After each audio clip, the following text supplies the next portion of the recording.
All right, welcome to another practice section on progress, not perfection. I'm Dan. I'll be sipping some coffee.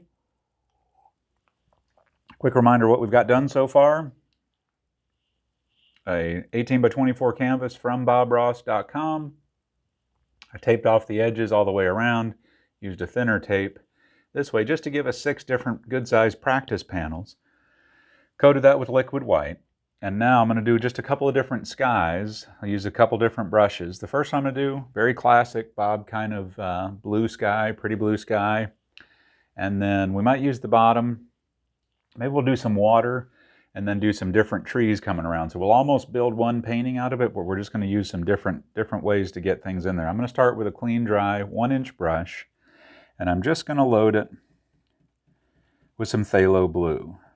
Often how Bob would start, just pulled a little bit out on my palette, tapping it into the brush. I've got a nice even distribution of some phthalo blue. Now I'm just going to start in one corner with gentle crisscross strokes. Now if you're like me and you're kind of logic brain wired, you're going to have to fight yourself on doing really sequential, lattice looking. If you go too slow, it's going to work. You're going to wind up doing little chop in crisscrosses like this, and that will look like a lattice fence. If that's how you want your sky to look, totally cool. Go with some speed. If you need to, have a little bit more of a swing stroke in your hand, but you're going to make all these beautiful different variations in the sky. Now you're not losing points if you need to go over your sky more than once. Just don't stay in one area and just grind away, because you'll just flatten out all the color. If you need to, you will pick up lots of liquid white on the end of your brush, because your brush is just trading with the canvas, putting down the blue, picking up a little white. That's totally fine. I'm going to go ahead and reload the brush and come all the way down in our square. Just use the whole thing for sky, but now that I started in the top left corner, I'm just going to start over here and not follow the exact same pattern to get down here to our divider line of tape. Now we're going to run over the tape in the middle. That's okay. I'm going to do a different brush and different color idea in the middle. So it'll look a little funny. It's not going to be a completed painting at the end, but I'm going to pull the tape off. It'll be related. All right, so let me just kind of sneak up a little closer to the tape line there. Like I said, if I go over it a little bit, I'm fine with that. Let's wipe the brush out again. You could go through the whole cleaning procedure if you've got a good setup for doing that. You know, go dunk it in the paint thinner, scrape it on the little round wire rack, scrub it real good, sling off the excess, and beat the devil out of it. That certainly works, no problem. Just make sure you get the paint thinner out before you come back to your canvas. I really prefer to just wipe out the excess paint. I found that works just fine, especially for what I'm going to do now, which is just a blending pass. So same stroke that you put it in there with, and very gentle. Again, go with some speed. All I'm looking to do here is knock off some of these sharp line edges, but I don't want to lose all that variation and beautiful. It almost looks like clouds, and we're not even doing practice clouds today. So if you need to blend again, go for it. That's what, if you start with gentle pressure, you can do it more than once if you need to. But if you just go grinding in here like a wild, crazy person, well, you'll have some fun doing it, but you're just going to flatten out what would have otherwise been a very interesting sky. Now, most of the time, the overwhelming rule should be blend from the lighter area up to the darker area. If you need to move some of that darker area, then of course, vary that as you need to. But again, keep the variations, just softening it all together. There we go. Did you see that? I hope you saw that, how that just kind of softened down, doesn't look quite so obnoxiously darker than the other areas. Now, if you want to, I don't really want that to stay so dark. I want the outer edges, outer corners to be a little darker. So just, even though it's still practice, I'm just going to grab a little more color and just put us in a little more here on this corner. There we go. Let me take a peek through the camera lens and see how that's looking for us. We'll probably do one more. Yeah, it's a little out of frame there. Let me try to sneak in a little bit. I'm trying to find the balance between too close and not close enough, and also so my hand doesn't block what we're doing. Okay, so that's one kind of sky. So now I'm going to change to a clean, dry 1-inch brush, and in this one I want to put just a tiny bit of crimson, which will turn a really pretty pink color, and just sort of have that working everywhere, and then come back in with some midnight black and just kind of spin in more of a stormy looking sky. That's one of my favorite, almost monochrome paintings to do. Bob did his version of that for a gentleman who was colorblind and said, oh, he could never paint because he was colorblind. And he said, well, this is perfect for you, sir, because you could do this. It's only got 2 colors, this little bit of crimson, and the rest is all just black. And it turns a beautiful purple color in some spots, and it also will be a bluer black. I mean, it's really black. You'll see on this midnight black. And I'm just going to dance some crimson around in the sky. Just a little bit of a, maybe the sun's rising over there. I don't know. I just want to put some pink. And a lot of this is going to get gobbled up by the black that we're going to put in here. So just putting some in. General shape here, nothing really too crazy. Quick wipe out of the brush. Yes, I go through a lot of paper towels. That's okay. Quick blending pass, not doing much here, just knocking off those sharp edges. I like the streaky look. This looks really good around the more cloudy look that this black part will be. So let's do that. Same dirty brush, just wiping out the excess paint. Gonna pick up some black, tapping into that midnight black. I'm gonna move the brush a different way here.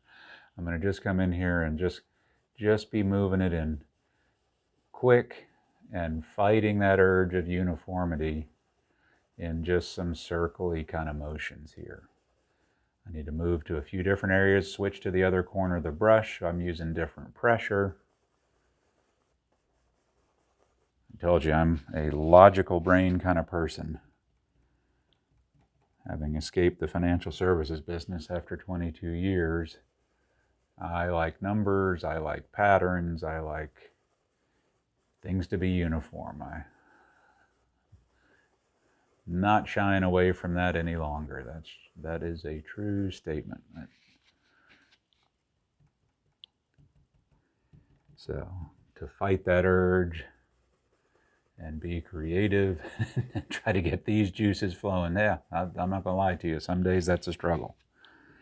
But learning this process, learning the procedure, practice, practice, practice, I too can have success with this, as you can. So let's come right down to the tape here. Get our brush a good clean.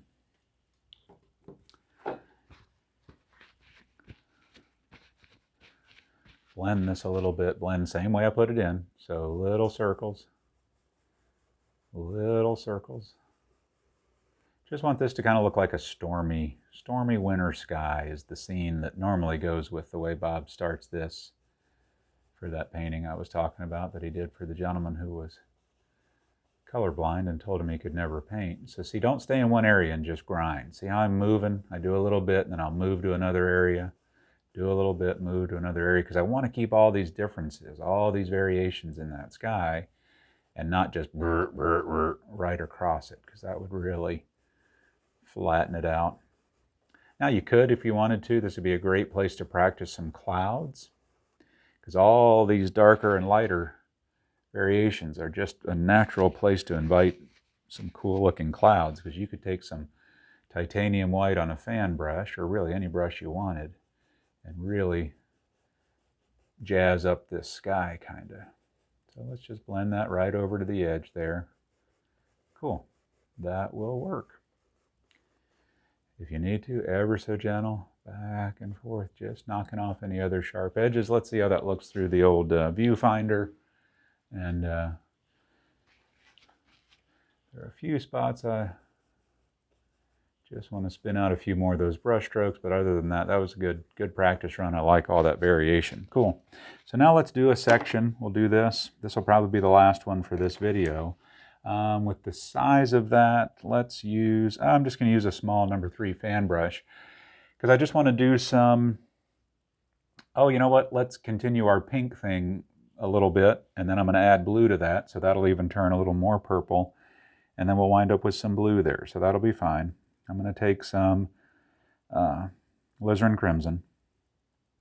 It's still the same little pile I was working from before. I don't have much paint on the brush at all. And just swing in some pinky streaky things. And as we get this sky kind of settled in and finalized, these will look like, maybe there'll be some clouds. Just kind of, this goes in pretty stark, especially next to that, since we've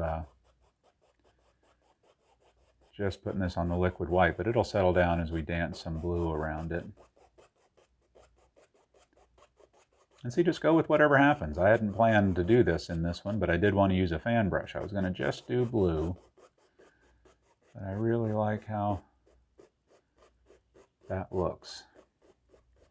Maybe we'll just have it come in, kind of coming in from this side here. And just keep playing with it. See what's happening on your canvas and then go for it. Just, the key is just go for it. Be willing to try. I'm going to keep that brush just like it is. So I picked up a little white, got that alizarin crimson on it, and this blue is many times stronger than that crimson. So with just adding a little blue, let's kind of go the other way, because it'll be much darker when I start. And I'm just going to kind of feather some in the same way. So I'm only letting about half to a third of those bristles on the canvas side of the brush hit. And I'm going to blend this down a little bit so it'll soften these edges together, kind of pull the colors together where they're meeting. And here's just a different, still very effective, just a different looking sky than we had before.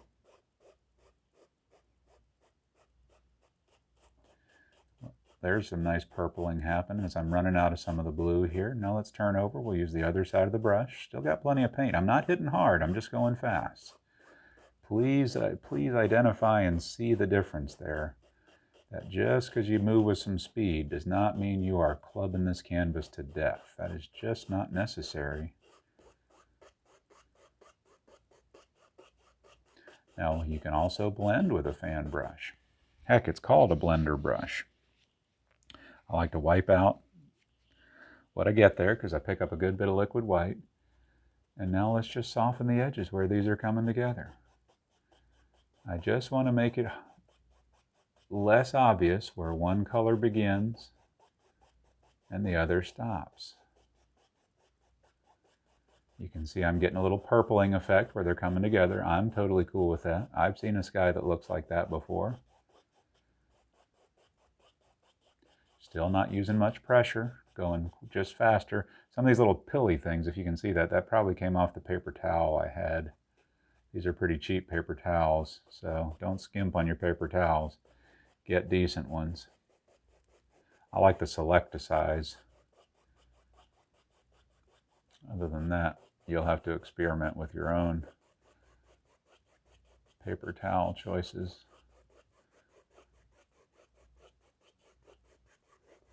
All right, let's make sure these are softened down a bit here in the middle. Just wiping off any excess paint I've picked up. Super gentle here, super gentle by the tape. Again, long horizontal strokes just to pull it together a little more. You know what, let's spin in a few little crazy shapes in this, just for some fun. So I'm going to pick up just a little bit of blue, not much. So maybe we'll just, oh, maybe these are clouds. Just spinning in a few circles here. Maybe we've got a few little streaker clouds coming across the sky. Just let your hand bounce and bump and wiggle and diggle. And Just kind of have some fun. See, I got to fight that uniformity. These start looking so repetitive to me sometimes. I really got to watch that. All right, let's just blend that real quick together. Take a look at what we've got in the viewfinder. I'm just going to, like any other cloud we would do, Bob often talks about just disturb this bottom edge. Don't touch that top yet. And that's all I've done. I just want to pull it into that sky a little bit.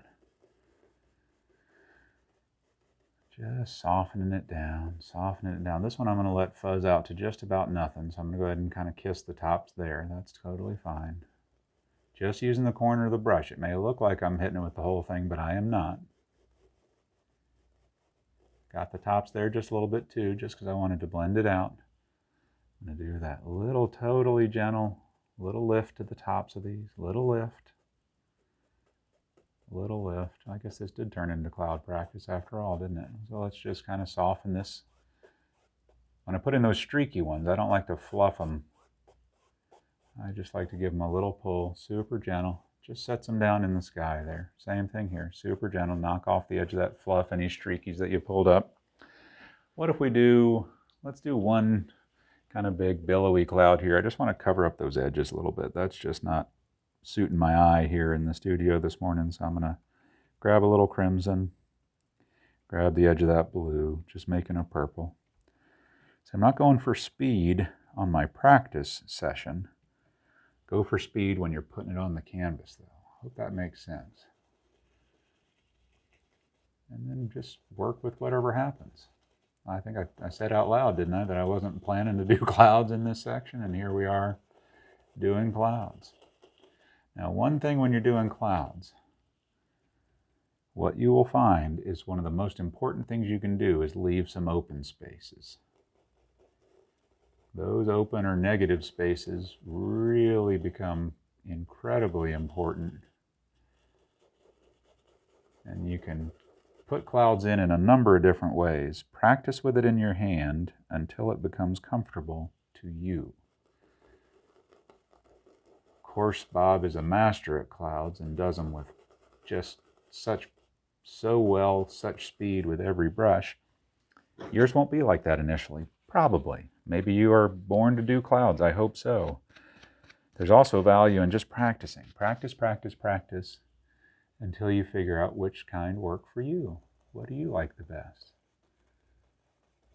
You may not like the color selection I've got here at all. Cool. You pick yours. Don't copy mine. You do what makes your heart smile. And just practicing. I'm just barely kissing this with the corner. I hope you can see that.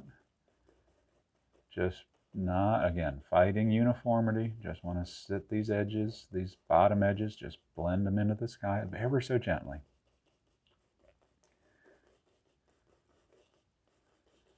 And we're almost done. And this is where we're going to let this rest. Let's do a quick lift.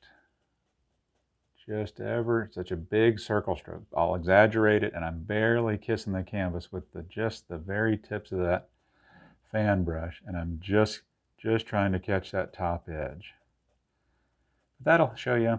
That gives you a little bit of practice. If you want to do clouds, cool. If you don't want to do clouds on this one, that's cool. I just did one wild about how that was turning out, so that's what happened. I just went with what I had to work with as it unfolded on the canvas. That one really looks like, to me, it's got some depth. So I kind of think that's pretty cool how that turned out.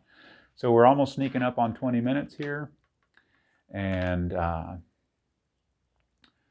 where we're going to park this one for now. So we will see you on our next practice. Till then, progress, not perfection.